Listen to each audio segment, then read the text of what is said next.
తనను దూషించడమే కాంగ్రెస్ ప్రభుత్వం విధానంగా మారిందన్నారు బీఆర్ఎస్ అధినేత కేసీఆర్. తెలంగాణ భవన్లో జరిగిన విస్తృత స్థాయి సమావేశంలో ఆయన పాల్గొన్నారు. పంచాయతీ ఎన్నికల్లో బీఆర్ఎస్ మెరుగైన ఫలితాలు సాధించిందని అన్నారు. ప్రభుత్వ వ్యతిరేకత స్పష్టంగా కనిపించిందన్నారు.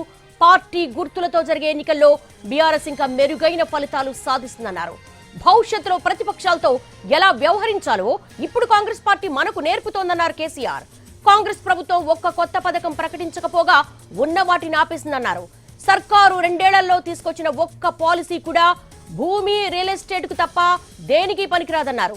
రాష్ట్రంలో ప్రజల ఆస్తుల విలువ పూర్తిగా తగ్గిపోయిందన్నారు. తమ హయాంలో రైతు చేను వద్దకు యూరియా చేరుకునేదని, నేడు బస్తా యూరియా కోసం కుటుంబమంతా క్యూలో నిలబడే పరిస్థితి నెలకొందని అన్నారు. దివంగత సీఎం వైఎస్ఆర్ తీసుకొచ్చిన ఆరోగ్యశ్రీ పథకాన్ని తాను అసెంబ్లీలో ప్రశంసించారన్నారు కేసీఆర్. పథకం వ్యయ పరిమితిని 2 లక్షల నుంచి 5 లక్షల రూపాయలకు పెంచినట్టుగా తెలిపారు. కానీ నేడు కాంగ్రెస్ సర్కారు ఏం చేస్తోందని ప్రశ్నించారు. కేసీఆర్ కి ఇటువంటి పథకాలను కాంగ్రెస్ ప్రభుత్వం ఆపేస్తోందన్నారు. ఇప్పటికే బస్తీ దవాఖానాలు నిర్వీర్యం చేశారన్నారు. రైతుల కోసం నిర్మించిన చెక్ డ్యాంలను పేల్చేస్తున్నారని విమర్శించారు. ఇంతకంటే దారుణం ఏదైనా ఉంటుందా అని ప్రశ్నించారు కేసీఆర్.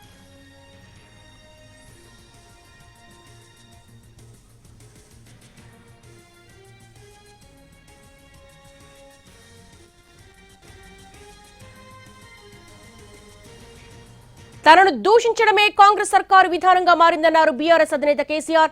తెలంగాణ భవన్లో జరిగిన విస్తృత స్థాయి సమావేశంలో ఆయన మాట్లాడుతున్నారు. ప్రస్తుతం తెలంగాణ భవన్ నుంచి మా తెలంగాణ ఇన్పుట్ ఎడిటర్ దొంతు రమేష్ మరిన్ని వివరాలు అందించడానికి సిద్ధంగా ఉన్నారు. రమేష్, మీ విశ్లేషణ ఏంటి? చాలా కాలం తర్వాత కేసీఆర్ మౌనం వీడారు. ప్రభుత్వ వ్యతిరేకత గురించి ఆయన చాలా కీలకమైనటువంటి వ్యాఖ్యలు చేశారు. ఏ విధంగా చూడాలంటారు? ఇది కొంతవరకు కూడా పంచాయతీ ఎన్నికల్లో ఇచ్చిన గెలుపు ఉత్సాహం బూస్టప్ అనుకోవచ్చా?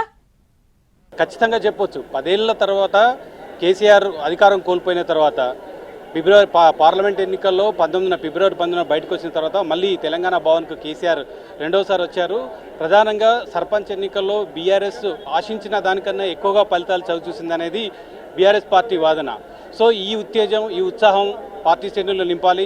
పార్టీ శ్రేణులకు దిశానిర్దేశం చేయాలి. ప్రజా పోరాటాలని నమ్ముకోవాలి. గతంలో ఏ నీళ్లతో అయితే తెలంగాణ సెంటిమెంట్ రగిల్చారో ఆ నీళ్లతోనే మరొకసారి తెలంగాణ ప్రజల్ని మమేకం చేయాలి. తెలంగాణ ప్రజలు ఏ నీళ్ల కోసం పోరాడారు, నీళ్లు, నిధులు, నియామకాలనే 3 అంశాల మీద తెలంగాణ ట్యాగ్ లైన్తో పోరాడి తెలంగాణ సాధించుకున్న బీఆర్ఎస్ పార్టీ నేతృత్వంలో చేసిన అదే కృషిని అదే నీళ్లతో నిప్పు పెట్టాలి. అదే నీళ్ల వాటాను సాధించుకోవాలి. అదే నీళ్లలో అన్యాయం జరుగుతుంది. ఆ నీటి వాటాను సాధించడానికి కృష్ణా జిల్లాలో ఏ విధంగా అన్యాయం జరుగుతుంది, కాంగ్రెస్ ప్రభుత్వం వచ్చిన 2 ఏళ్ల తర్వాత ఏ విధంగా నష్టపోయింది తెలంగాణ, ఆ అంశాన్ని ప్రజలకు వివరించాలి. ఇప్పుడు లోకల్ బాడీ ఎలక్షన్లో పార్టీ మద్దతుతోనే చాలామంది అభ్యర్థులు నిలబడ్డారు. 2500కు పైగా సర్పంచ్ స్థానాలను గెలుచుకున్న బీఆర్ఎస్ పార్టీ అంటే మొత్తంగా ఓవరాల్గా చూసుకుంటే 33% పైన అయినప్పటికీ కాంగ్రెస్తో పోల్చుకుంటే 50% స్థానాలను కైవసం చేసుకుంది బీఆర్ఎస్ పార్టీ. అంటే బీఆర్ఎస్ పార్టీ క్షేత్రస్థాయిలో, గ్రామీణ స్థాయిలో పటిష్టంగా ఉంది. ఆ పటిష్టతను ఇంకా మరింత వచ్చే ఎన్నికల వరకు మరింత పటిష్టం చేసుకోవాలంటే ఖచ్చితంగా ఒక దిశానిర్దేశం ఉండాలి. కేసీఆర్ బయటకు రావడం లేదు. ఫామ్ హౌస్కే పరిమితమైన కాంగ్రెస్ ప్రచారాన్ని తిప్పికొట్టడానికి ఆయన ఈరోజు తెలంగాణ భవన్కి వచ్చారు. ఎమ్మెల్యేలు, ఎమ్మెల్సీలు, అదేవిధంగా రాష్ట్ర కార్యవర్గానికి సంబంధించిన మొత్తం అందరితో కూడా భేటీ అయ్యారు. ఈ సందర్భంగా ఆయన ఒకటే చెప్పారు, గతంలో తాను ఏ విధంగా కృషి చేశాను, దాన్ని ఏ విధంగా పటాపంచలు చేస్తూ కాంగ్రెస్ ప్రభుత్వం నిర్వీర్యం చేయడానికి ప్రయత్నం చేసింది, ఆ ప్రయత్నం ఏ విధంగా తెలంగాణ ప్రజలకు నష్టం కలుగుతుంది, ఒకవైపు సంక్షేమ పథకాలన్నీ లిఫ్ట్ చేసింది. గతంలో వైఎస్ రాజశేఖర్ రెడ్డి సంక్షేమ పథకాలను కొన్నిటిని అసెంబ్లీలో తాను వాటిని పొగుడుతూ వాటిని కొనసాగించిన అంశాన్ని కూడా ఈ సందర్భంగా కేసీఆర్ పార్టీ సమావేశం సందర్భంగా ఆయన ప్రస్తావించారు. కానీ ఈ ప్రభుత్వం తనకు చేపట్టిన బస్తీ దవాఖానా లాంటివి నిర్వీర్యం చేశారు. అదేవిధంగా అనేక సంక్షేమ పథకాలు, కేసీఆర్ కిట్ లాంటివి కూడా అందకుండా చేశారు. కళ్యాణ లక్ష్మి, షాదీ ముబారక్ వంటివి కూడా ప్రజలకు అందకుండా చేశారు. పేద ప్రజలను ఉద్దేశించి చేసిన అనేక సంక్షేమ పథకాలు కూడా ఆ పేద ప్రజల దరి చేరకుండా ఏ విధంగా చేస్తున్నారా అన్న అంశాన్ని రాష్ట్ర కార్యవర్గంలో ఎమ్మెల్యేలు, ఎమ్మెల్సీలు, మాజీ ఎమ్మెల్యేలు ప్రస్తావిస్తున్నాయి. ఇది కింది స్థాయి వరకు తీసుకెళ్ళాలి, గ్రామ స్థాయి వరకు తీసుకెళ్ళాలి.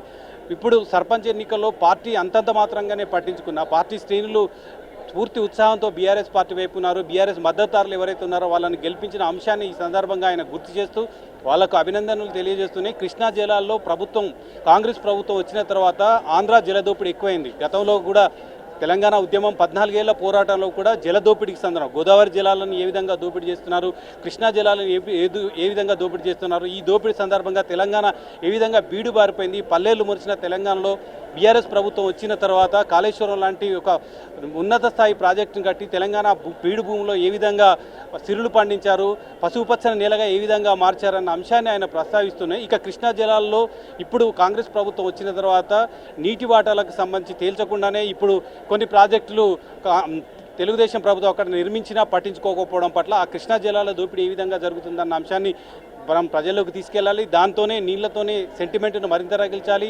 దాంతోనే తెలంగాణ ప్రజలను ఒకతాటిపైకి తీసుకురావాలి. ఒకతాటిపైకి తీసుకొచ్చి ప్రజల్లో ముందుకు వెళ్ళి పార్టీని పటిష్టం చేయాలి. అదేవిధంగా రాష్ట్రంలో పార్టీని గ్రామస్థాయి నుంచి కూడా పటిష్టం చేయడానికి ఎటువంటి కార్యాచరణ రూపొందించాలన్న అంశానికి మీద కూడా కేసీఆర్ దిశానిర్దేశం చేశారు.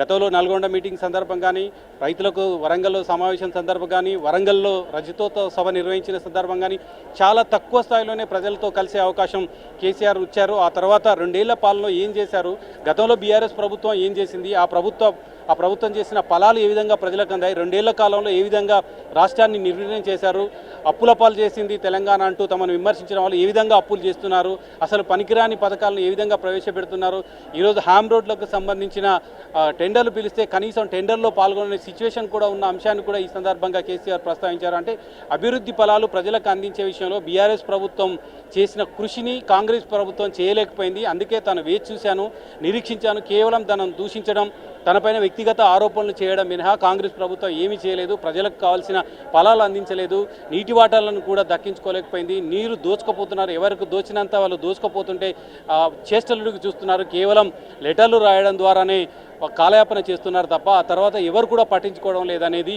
బీఆర్ఎస్ వాదన. ఈ సందర్భంగా కేసీఆర్ ఇదే అంశాన్ని ప్రస్తావించడంతో పాటు ప్రజల్లోకి వెళ్ళాలి, ఈ అంశాల ఆధారంగా ప్రజల్లోకి వెళ్తేనే పార్టీ ఇంకా మరింత పటిష్టం అవుతుంది. ఈ 2 ఏళ్ల కాలంలో కాంగ్రెస్ ప్రభుత్వం చేసిన ఎలాంటి ప్రజా వ్యతిరేక విధానాలు ఉన్నాయో ఆ విధానాలను ప్రజల్లోకి తీసుకెళ్ళడం, తద్వారా ప్రజల్ని చైతన్యవంతులు చేయడం, ఆ తర్వాత బీఆర్ఎస్ పార్టీని పటిష్టం చేయడం.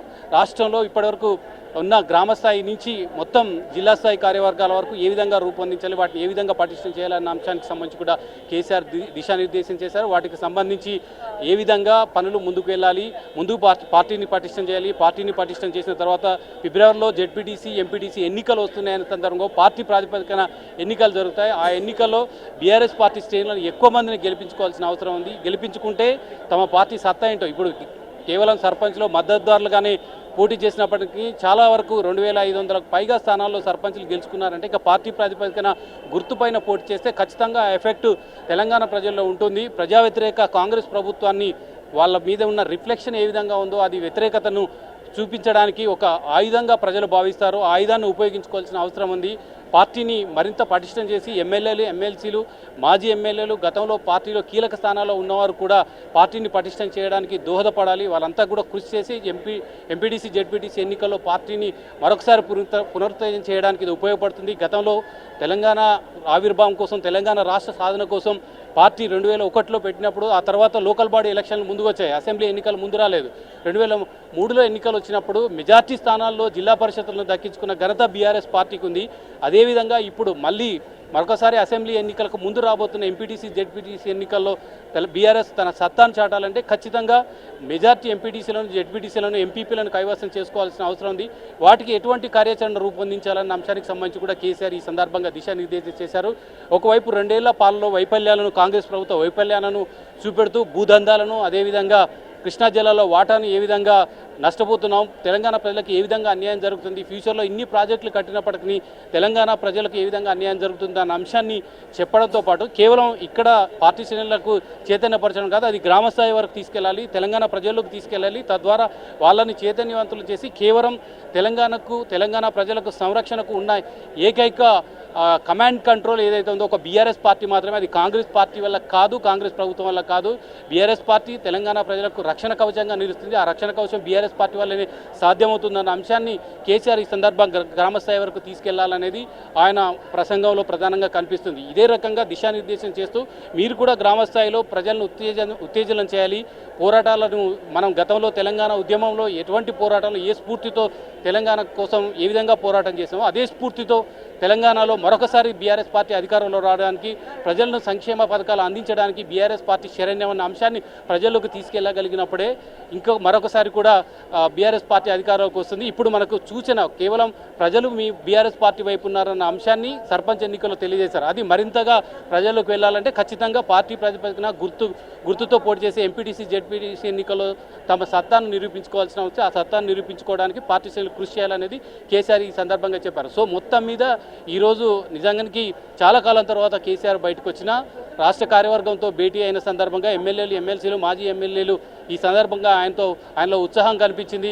గతంలో ఆయనకు ఆరోగ్యం బాగాలేదు, ఆయన ఫామ్ హౌస్కే పరిమితం అవుతాడు, ఇక క్రియాశీలక రాజకీయాల్లో కేసీఆర్ ఉండడు, ముఖ్యమంత్రి రేవంత్ రెడ్డి క్రియాశీలక రాజకీయాల్లో లేని కేసీఆర్ గురించి తనెందుకు మాట్లాడాలంటూ కూడా ఇటీవల వ్యాఖ్యలు చేసిన సందర్భాన్ని కూడా ఆయన గుర్తు చేస్తూ చాలా యాక్టివ్గా తెలంగాణ భవన్కి వచ్చారు. అదే యాక్టివ్గా ఈరోజు రాష్ట్ర కార్యవర్గంలో సమావేశంలో పాల్గొన్నారు. ఆ యాక్టివ్నెస్తోనే పార్టీ శ్రేణులకు దిశానిర్దేశం చేసి ఇదంతా చూస్తుంటే ఖచ్చితంగా తాను ఆరోగ్యంగా ఉన్నాను, పూర్తిగా క్రియాశీలక రాజకీయాల్లో ఉన్నాను, ఇక ఎదుర్కొంటాను, ఎటువంటి సీఎం రేవంత్ రెడ్డి కాదు కాంగ్రెస్ ప్రభుత్వం ఎటువంటి కార్యక్రమాలు తీసుకున్నా, ఎటువంటి వ్యక్తిగత దూషణలు దిగినా తాను ఫేస్ చేయడానికి రెడీగా ఉన్నానని ఒకవైపు తన వ్యక్తిగతంగా బలంగా, పటిష్టంగా, ఆరోగ్యంగా ఉన్నానని పార్టీ శ్రేణులకు తెలియజేయడం, అదేవిధంగా తనపై ప్రచారం చేస్తున్న వారిని తిప్పికొట్టడం, ఇంకొక వైపు పార్టీని దిశానిర్దేశం చేసి ఉత్తేజపరచడం, సర్పంచ్ ఎన్నికల్లో ఏదైతే ఉత్సాహంతో పార్టీ శ్రేణులు పనిచేశారో అదే ఉత్సాహంతో జెడ్పీటీసీ ఎన్నికల్లో, ఎంపీటీసీ ఎన్నికల్లో పనిచేయడానికి, పార్టీ శ్రేణులను చైతన్యపరచడానికి ఈ సమావేశం ఉపయోగపడదని చెప్పాలి. తప్పకుండా భవిష్యత్తులో ప్రధానంగా ఈరోజు విలేకరుల సమావేశంలో ఆయన కొద్దిసేపట్లో ప్రెస్ మీట్లో పాల్గొనబోతున్నారు. అనేక అంశాల మీద ఇప్పటివరకు 2 ఏళ్ల పాలనకు సంబంధించి ఒక హనీమూన్ పీరియడ్గా కాంగ్రెస్ పార్టీకి ఇచ్చారు. హనీమూన్ పీరియడ్ ముగిసిపోయింది. ఇక పోరాటం, ఇప్పటివరకు ఇచ్చిన హామీలు ఏమాత్రం నెరవేర్చలేదు. కాంగ్రెస్ ప్రభుత్వం అధికారంలో రావడానికి ఎటువంటి హామీలు ఇచ్చిందో ఆ హామీలన్నీ తుంగలో తొక్కారు. తుంగలో తొక్కడమే కాకుండా గతంలో చేసిన సంక్షేమ పథకాలన్నీ కూడా నిర్వీర్యం చేశారు. ఈ అంశాలపై మాట్లాడుతూనే కృష్ణా జలాల దోపిడీ ఏ విధంగా కొనసాగుతుంది, ఆ దోపిడీకి ఏ విధంగా ఈ ప్రభుత్వం సహాయపడుతుంది, గురు శిష్యులుగా చెప్తున్న రేవంత్ రెడ్డి, చంద్రబాబు నాయుడు ఇద్దరు కలిసి తెలంగాణ ప్రజలకు నీటి వాటాను ఏ విధంగా దోపిడీ చేస్తున్నారు అన్న అంశానికి సంబంధించి కేసీఆర్ తనదైన శైలిలో ఖచ్చితంగా విలేకరుల సమావేశంలో మాట్లాడే అవకాశం ఉంది. అదేవిధంగా రాష్ట్ర పార్టీకి సంబంధించిన గ్రామస్థాయి నుంచి మొదలుకొని రాష్ట్ర స్థాయి వరకు ఏ విధంగా పార్టీని పటిష్టం చేయబోతున్నాం, ఏ విధంగా పార్టీని పునరంకితం చేయబోతున్నాం, ఏ విధంగా పార్టీ శ్రేణులను ఉత్తేజపరచడానికి తమ ప్రయత్నం చేస్తున్నారన్న అంశానికి సంబంధించి కూడా కేసీఆర్ విలేకరుల సమావేశంలో చెప్పే అవకాశం ఉంది. పార్టీకి సంబంధించిన కార్యాచరణ ఆయన కొద్దిసేపట్లో ప్రకటించే అవకాశం ఉంది. ఖచ్చితంగా పార్టీ శ్రేణులను ఉత్తేజపరచడం లక్ష్యంగానే ఈ విలేకరుల సమావేశం కొనసాగవచ్చు. రమేష్, ఇదే దూకుడు, ఇదే స్పీడ్ ఈ వింటర్ సమావేశాల్లో కూడా చూపించొచ్చా? ఎందుకంటే అసెంబ్లీ శీతాకాల సమావేశాల్లో ఆయన పాల్గొనే అవకాశాలు ఎంతవరకు ఉన్నాయి? ఎందుకంటే అధికార కాంగ్రెస్ ప్రధానమైనటువంటి విమర్శ ఏంటంటే ఆయన ఫామ్ హౌస్ లో పండుకుంటున్నాడు, ప్రజా సమస్యల గురించి అసెంబ్లీలోకి వచ్చి మాట్లాడలేదని. ఎస్, ఖచ్చితంగా ఇప్పటికిప్పటికైతే అది చెప్పకపోయినా ఈరోజు విలేకరుల సమావేశంలో అదే ప్రశ్న తలెత్తే అవకాశం కూడా ఉంది. ప్రజల తరపున పోరాటం చేయాలనుకున్నప్పుడు కేవలం అసెంబ్లీ వెలుపల చేయడం వల్ల లాభం లేదు. ఎక్కడైతే చట్టాలు చేస్తారో, ఎక్కడైతే విధానాలు రూపొందిస్తారో ఆ విధానాలు రూపొందించి అసెంబ్లీలో కూడా గొంతిప్పవలసిన అవసరం ఉంది. ఒక ప్రతిపక్ష నేతగా అసెంబ్లీలో ఆయన మాట్లాడింది ప్రతిదీ కూడా రికార్డెడ్గా ఉంటుంది. ఖచ్చితంగా ఆయన అసెంబ్లీకి వస్తే ఆ వాయిస్ కూడా పెరిగే అవకాశం ఉంది, స్టేటస్ కూడా పెరిగే అవకాశం. బీఆర్ఎస్ పార్టీ తరఫున ఇప్పటివరకు కేటీఆర్, హరీష్ రావు లాంటి వాళ్ళు, ఇతర సీనియర్లు బీఆర్ఎస్ పార్టీ తరఫున వాదిస్తున్నప్పటికీ కేసీఆర్ వస్తే ఆ రిఫ్లెక్షన్ వేరు ఉంటుంది. ఖచ్చితంగా అసెంబ్లీలో కేసీఆర్ వచ్చే అవకాశం, అసెంబ్లీ శీతాకాల సమావేశాలకు సంబంధించి వస్తారా లేదా అనేది ఇప్పటివరకు అయితే ఆయన ప్రకటించలేదు. వచ్చే అవకాశం కూడా లేకపోలేదు. ఎందుకంటే ఖచ్చితంగా ఆయన ఇక క్రియాశీలక రాజకీయాల్లో లేరు అన్న విమర్శను క్రమక్రమంగా ప్రజల్లోకి తీసుకెళ్లే ప్రయత్నం సీఎం రేవంత్ రెడ్డి ప్రయత్నం చేస్తున్న నేపథ్యంలో ఆయన కేవలం ఒక పార్టీ అధికారంలోకి వచ్చిన తర్వాత, తాము ఓటమి పాలైన తర్వాత ఒక పార్టీ ఏదైతే అధికారంలోకి ఆ పార్టీకి కొంత సమయం ఇవ్వాలి. గుడ్డిగా విమర్శలు చేయడం ద్వారా సంక్షేమ పథకాలు అమలు చేయడం లేదనో, అభివృద్ధి కార్యక్రమాలు చేపట్టడం లేదనో, కాంగ్రెస్ పార్టీ మీద దుమ్మెత్తిపోయడం ద్వారా అది పెద్దగా బలంగా ఉండదు, ఆ వాదన సక్రమైనది కాదు, ఆ పార్టీకి కొంత గడువు ఇవ్వాలి అన్న ఉద్దేశంతోనే తను 2 ఏళ్ల కాలంలో తను గడువు ఇచ్చాను. ఆ గడువు ప్రకారం ఖచ్చితంగా ఏమాత్రం చేయలేకపోయింది. అభివృద్ధి కార్యక్రమాలు పడకవేశాయి, ఉద్యోగ నియామకాలు కూడా సక్రమంగా జరగడం లేదు, ఎక్కడికక్కడ భూదందాలు కొనసాగుతున్నాయి. భూములు గతంలో బీఆర్ఎస్ పార్టీ పారిశ్రామిక భూములు విక్రయించిన నేపథ్యంలో తీవ్ర విమర్శలు చేసిన ఇదే ప్రభుత్వం ఇప్పుడు భూముల విక్రయానికి కూడా పాల్పడుతుంది. అదేవిధంగా అనేక హిల్ట్ పాలసీతో పారిశ్రామిక భూములను అమ్మే ప్రయత్నం చేస్తుంది. 5 లక్షల కోట్ల స్కామ్ జరిగిందని బీఆర్ఎస్ పార్టీ ఆరోపిస్తున్న నేపథ్యంలో వీటన్నిటికీ బలం చేకూరాలంటే ఇవన్నీ కూడా విమర్శలకు ఇంకా పదునైన రూపంలో ఉండాలంటే ఖచ్చితంగా అసెంబ్లీ ఒక వేదికగా మారుతుంది. అసెంబ్లీలో ఖచ్చితంగా కేసీఆర్ వస్తే ఆ బలం వేరుంటుంది. ఆయన కేసీఆర్ వస్తారా లేదా అనేది ఇప్పటికైతే ఆయన అసెంబ్లీలో ఇప్పటికు 2 ఏళ్ల కాలంలో చాలా తక్కువ సమయంలో చర్చలో పాల్గొన్న సందర్భం చూస్తాం. ఖచ్చితంగా వచ్చే అవకాశం కూడా ఉంది. ఆయన విలేకరుల సమావేశంలో ఆ విషయం కూడా స్పష్టం చేసే అవకాశం ఉంది. ప్రభుత్వం మీద తిరుగుబాటు చేయాలన్నా, ప్రభుత్వ కార్యక్రమాలకు సంబంధించి ప్రజల తరపున పోరాడాలన్నా, నిలదీయాలన్నా, ప్రభుత్వ పాలకులను నిలదీయాలన్నా ఖచ్చితంగా ఒక అసెంబ్లీ వేదికగా మారుతుంది. అందులో నిలదీయవచ్చు, లేదా క్షేత్రస్థాయికి గ్రామ స్థాయికి వెళ్ళి ప్రజాక్షేత్రంలో కూడా నిలదీసే అవకాశం ఉంది. ముందుగా కేసీఆర్ తెలంగాణ ఉద్యమం నుంచి కానీ ఆ తర్వాత కానీ ప్రభుత్వాలు ఉన్నప్పుడు కానీ క్షేత్రస్థాయిలో వెళ్ళి ప్రజల్ని చైతన్యవంతం చేయడం, పోరాటాలకు వైపు చేయడమే ఆయన లక్ష్యంగా కనిపిస్తుంది. విలేకరుల సమావేశంలో ఈ అంశాలకు సంబంధించి 2023 పార్టీ ఓటమి తర్వాత దాదాపు ఆయన మీడియా సమావేశాలకు దూరంగా ఉన్నారు. ఫామ్ హౌస్లోనే ఉన్నారు. ఎవరైనా నేతలు కావాలంటే ఫామ్ హౌస్కి పిలిపించుకున్నారు, మాట్లాడారు. తర్వాత కేసులు, స్కాములు, విచారణలు, ఆ తర్వాత కుటుంబంలో వచ్చిన సంక్షోభం, వీటన్నిటి మధ్య కూడా ఆయన మౌనంగా ఉన్నారు. కేసీఆర్ మౌనం వీడట్లేదు, మాట్లాడటలేదు అన్న నేపథ్యంలో ఒకేసారి ఆల్ ఆఫ్ సడన్ ఇప్పుడు మీడియా సమావేశం ముందుకు రాబోతున్నారు. అంటే తాను రంగంలోకి దిగపోతే ఇక పార్టీ మరింత సంక్షోభంలో కూరుకుపోతుంది అని భావించే ఆయన ఇప్పుడు ప్రజలకు వెళ్ళాలనుకుంటున్నారా? కేసీఆర్కు ఇప్పుడు పార్టీలో ఉన్నవాళ్ళు కానీ పార్టీని బయట ఉండి నడిపిస్తున్న వాళ్ళు కానీ కేసీఆరే శ్రీరామరక్ష బీఆర్ఎస్ పార్టీకి అనేది అందరూ కూడా స్పష్టం చేస్తున్నారు. పార్టీని నడిపించాలన్నా, పార్టీని మళ్ళీ అధికారంలోకి తీసుకున్నా కేసీఆర్ నేతృత్వం అవసరం, కేసీఆర్ నాయకత్వం అవసరం. ఈ నాయకత్వం అవసరంతోనే మళ్ళీ బీఆర్ఎస్ అధికారంలోకి వస్తుందని పార్టీ శ్రేణులు కూడా విశ్వసిస్తున్నారు. ఈ సందర్భంగానే 2 ఏళ్ళు ఆయన ఫామ్ హౌస్కు పరిమితమయ్యాడు, అనారోగ్యంగా ఉన్నాడు, రాలేరు, క్రియాశీలక రాజకీయాల్లోకి వెళ్ళిన అనేక విమర్శలు వచ్చాయి. ఆ తర్వాత కాళేశ్వరం మీద విచారణ జరిపారు, ఫోన్ ట్యాపింగ్ కేసుకు సంబంధించిన కేసులో కూడా విచారణ జరుపుతున్నారు. అనేక విచారణలపై విద్యుత్ సంస్కరణలకు, విద్యుత్ కొనుగోలు ఒప్పందానికి సంబంధించిన కమిషన్లు వేశారు.